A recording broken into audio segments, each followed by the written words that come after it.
Okay, friends, so today we're going to talk about visualizing and creating mind movies in our heads.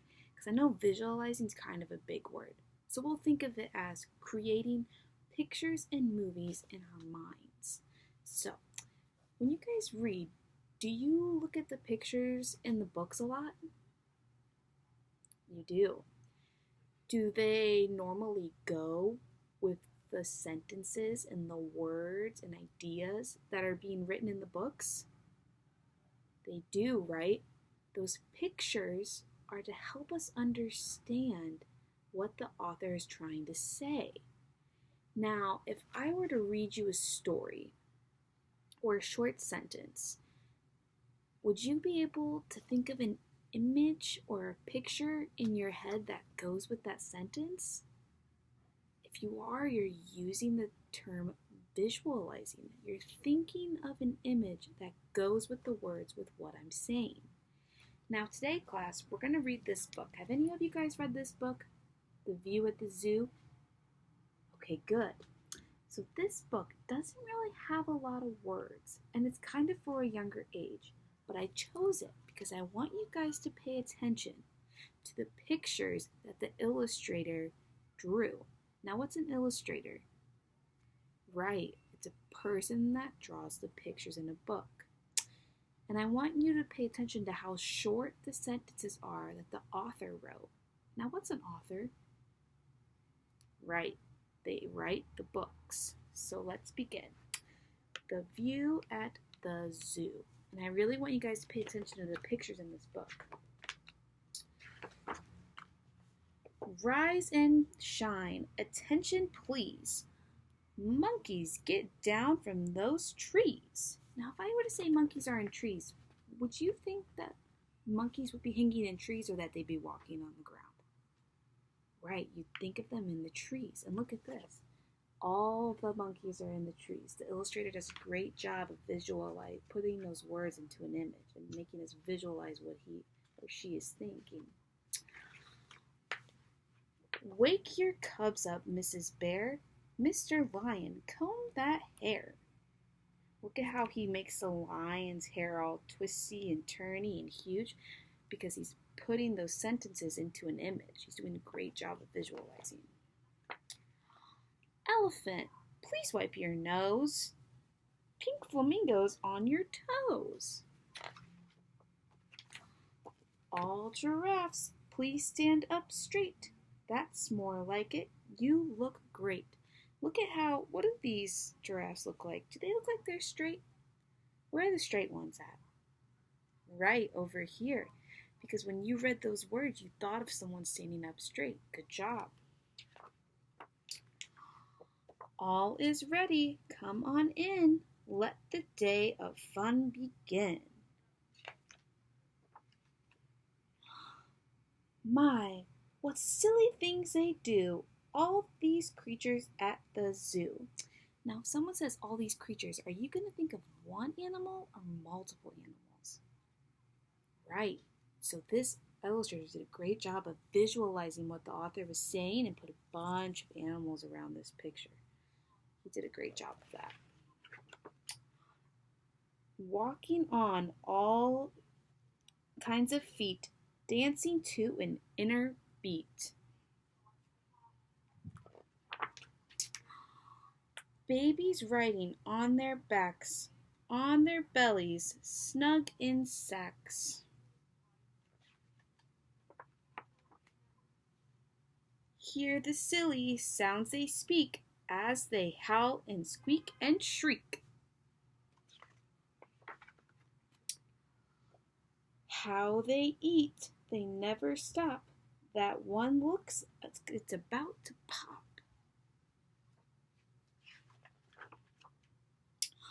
See them prance and primp and preen, trying to stay neat and clean.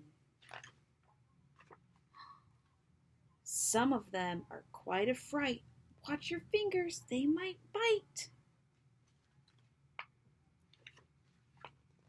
Sun is setting in the sky. Everybody say goodbye. Please go home so we can sleep.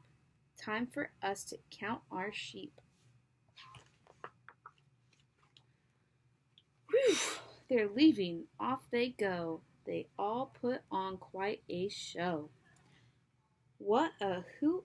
Folks have no clue the view that we have at the zoo. Who thought those pictures were really good? Those pictures were really good, weren't they? Because that author took a short sentence and created an image in his head to what he was thinking. Now, remember that term visualizing I said? Well, visualizing is when a good reader listens to the words and creates an image in their head that goes along with those words. So if I were to say, the flower in the middle is not only pink, but it's taller than the others. Do you guys think this image makes sense to that sentence? Yeah, it's going along with what I thought the sentence was saying, and I'm putting those words into an image and putting it on paper. Because sometimes when we read pictures, we don't always have images or pictures in it.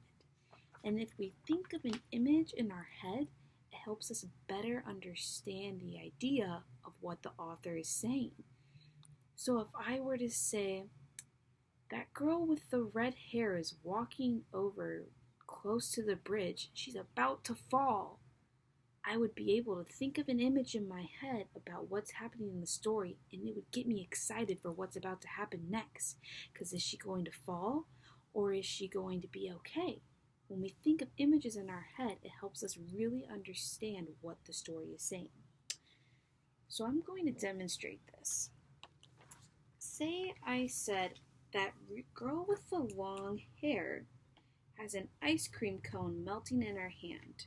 I'm going to draw what I think that would look like. Now, I'm not an artist, and neither do you to have to be this. But here's what I drew. I drew a girl with long hair and the ice cream melting in her hand. It really put an image in my head of what the author was saying, and it helped me better understand that sentence because I had a picture to think about and look at.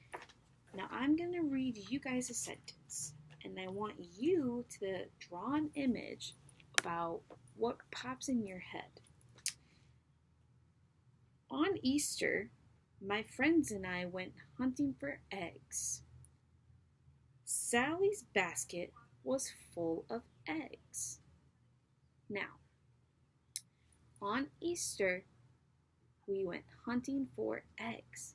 Sally's basket was full of eggs. Take any part of that sentence and think about an image that pops in your head. I want you to take some time to yourself, draw an image, and then look up at me when you're done, and then you can share with a partner what you drew and you can compare. Okay, so I see that everyone's done in there, so we're going to partner up and then talk about your images. Okay, I see it's quieting down. Can you guys hold up what you drew? Oh, so you drew Sally and her friends walking around. Good job. And you drew just an Easter basket full of eggs. Oh, and you drew just Sally. Did those pictures kind of help you better understand what was being said in the sentence? Right. And did you all have different pictures, or did you all draw the same thing? Right, you all had different pictures. It's okay to have different images and pictures in your head, as long as those images and those pictures are helping you understand what the story is saying. What I took from the sentence was, the Easter basket was full of eggs, and I drew an Easter basket full of eggs, because that's what I took away from that sentence, and that's what helped me understand what was going on. I knew that it was a holiday and that they were searching for eggs because they had Easter baskets. Now, visualizing and thinking of images really help us understand what the story is trying to say. It puts all the ideas together for us because sometimes we don't always have picture books or books that have pictures in them. As a reader and a writer, it can help you better understand the ideas if you think of images in your head throughout the time you are reading a story or a short sentence or anything, because every little thing we can do to help us better understand the idea of a story is great.